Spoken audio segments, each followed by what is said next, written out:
Today on the Daily Scoop podcast from the Scoop News Group, a data error causes already RIF'd State Department workers to get furlough information in their email inboxes.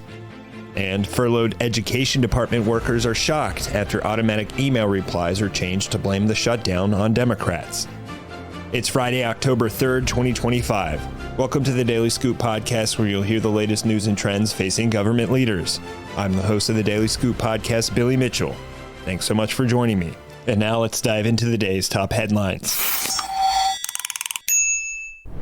Former State Department employees whose roles were eliminated as part of a reduction in force effort still received information about whether they would need to work during the government shutdown, including some workers who were told that their positions were accepted. While the full extent of the issue wasn't immediately clear, 3 such employees shared those notifications with FedScoop on the condition of anonymity. Others were also aware of the problem, even if they didn't receive the messages themselves. In response to a FedScoop request for comment, a state spokesperson indicated the department was aware of the issue and had taken steps to address it, confirming there were, quote, minor discrepancies with data, saying that the department immediately worked to resolve any outstanding issues. The Trump administration and Republicans have blamed Democrats for the lapse in appropriations that began Wednesday, including on government websites and notifications to employees viewed by FedScoop. But Democrats say the spending bill from Republicans, who control all levers of government, didn't get their backing because it didn't adequately fund health care, particularly tax credits that bring down the cost of care for individuals under the Affordable Care Act. Of the 3 State Department notices reviewed by FedScoop, one informed the RIF'd employee that their position was, quote, accepted, and explained that those roles are defined as those needed for emergencies that threaten life and property or are essential for national security. It then ordered that worker to, quote, report to work on your next regularly scheduled workday, unquote. The other 2 already RIF'd employees were told that they would be furloughed during the shutdown, but that it was, quote, in no way a value judgment on the work you do for the department, unquote. Those employees were also instructed to review their department emails for updates despite not being able to access that information. Of the 3 RIF'd employees, only one, a foreign service officer, is still on the department's payroll.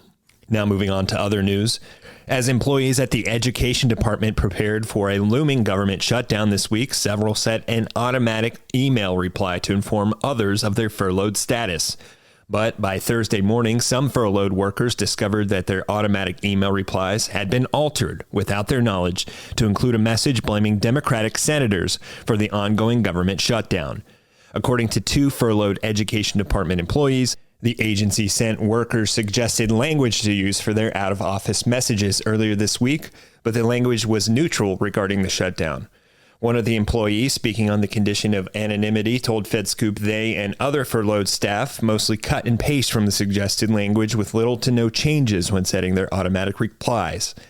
But when they checked their automatic email replies Thursday morning, the message had changed and included partisan language mentioning Democrats, the employee said. The other furloughed worker said they set the generic text for their out-of-office email Wednesday morning, and the message was changed by Wednesday night.